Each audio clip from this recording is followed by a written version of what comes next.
কিন্তু সত্যিটা হলো আজ থেকে ৩০ বছর আগে আমি যাকে ভালোবেসেছিলাম সে আমার এই প্রাচুর্য দেখে ধোঁকা দিয়ে চলে গিয়েছিল।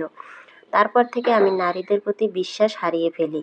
আর যখন বয়স ৬০ ছুঁই ছুঁই তখন বুঝলাম টাকা দিয়ে সব কেনা গেলেও একা একটা ঘরে রাতের নিস্তব্ধতা কাটানোর মতো কোনো আপন মানুষ কেনা যায় না।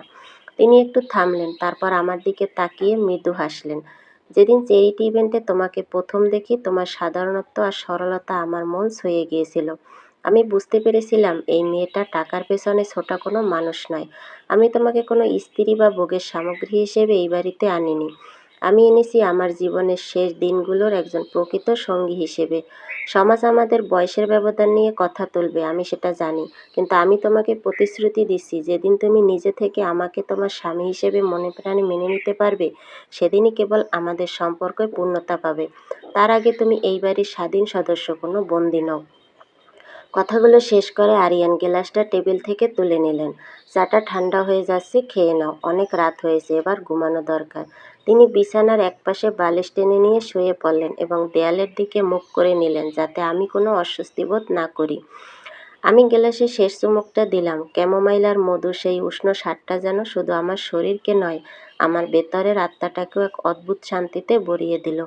জানালার বাইরের মুম্বাই শহরের আলো জ্বলজ্বল করছিল, কিন্তু আমার মনে হচ্ছিল এই বিশাল শহরের সবচেয়ে নিরাপদ আর আলোকময় ঘরটিতেই আমি বসে আছি। আমি বিছানায় শুয়ে পড়লাম। আরিয়ানের পিঠের দিকে তাকিয়ে আমার মনে হলো মানুষের চোখে দেখা আর রটানো গুজবগুলো কতটা মিথ্যে হতে পারে। যে মানুষটাকে সবাই নিষ্ঠুর বা রহস্যময় ভাবত, তার ভেতরে আসলে একাকিত্বে পুড়ে যাওয়া একটা নরম মন লুকিয়েছিল।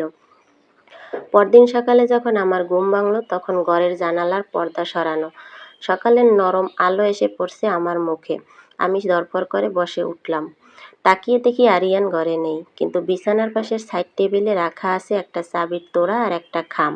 কৌতূহল নিয়ে খামটা খুলতেই আমার হাত কাঁপতে শুরু করলো। ভেতরে একটা কাগজ, যাতে স্পষ্ট অক্ষরে লেখা মুম্বাইয়ের প্রাইম লোকেশনে একটি ফ্ল্যাট আর আমার মায়ের নামে একটা বড় অঙ্কের ফিক্সড ডিপোজিটের কাগজ।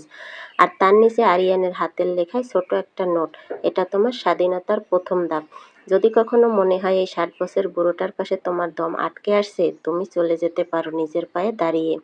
আমি তোমাকে আটকে রাখবো না। আমার চোখ আবার জলে ভিজে উঠল। যে মানুষটা আমাকে মুক্ত করে দেওয়ার ক্ষমতা রাখতেন, তার প্রতি আমার শ্রদ্ধা আর টান যেন আরো ১০০০ গুণ বেড়ে গেল। ঠিক তখনই ঘরের দরজা খুলে ভেতরে ঢুকলেন আরিয়ান। তার পরনে আরামদায়ক ট্র্যাকস্যুট, বোঝাই যাচ্ছে তিনি মর্নিং ওয়াক থেকে ফিরলেন। আমাকে চাবির তোড়া আর কাগজ হাতে স্তব্ধ হয়ে বসে থাকতে দেখে তিনি কিছুটা থমকে গেলেন। তারপর জিজ্ঞেস করলেন, কি হলো, পছন্দ হয়নি নাকি কম মনে হচ্ছে? আজকের পর্ব এখানেই শেষ। এতক্ষণ সঙ্গে থাকার জন্য সবাইকে অসংখ্য ধন্যবাদ। গল্পটি কেমন লাগলে সেটা অবশ্যই কমেন্ট করে জানাবেন। ভিডিওটি ভালো লাগলে লাইক, কমেন্ট, শেয়ার দিয়ে ফলো দিয়ে পাশে থাকবেন। আজকের মতো বিদায় নিলাম। দেখা হবে নতুন দিনে নতুন কোনো ভিডিওতে। সে পর্যন্ত সবাই ভালো থাকবেন, সুস্থ থাকবেন। আল্লাহ হাফেজ।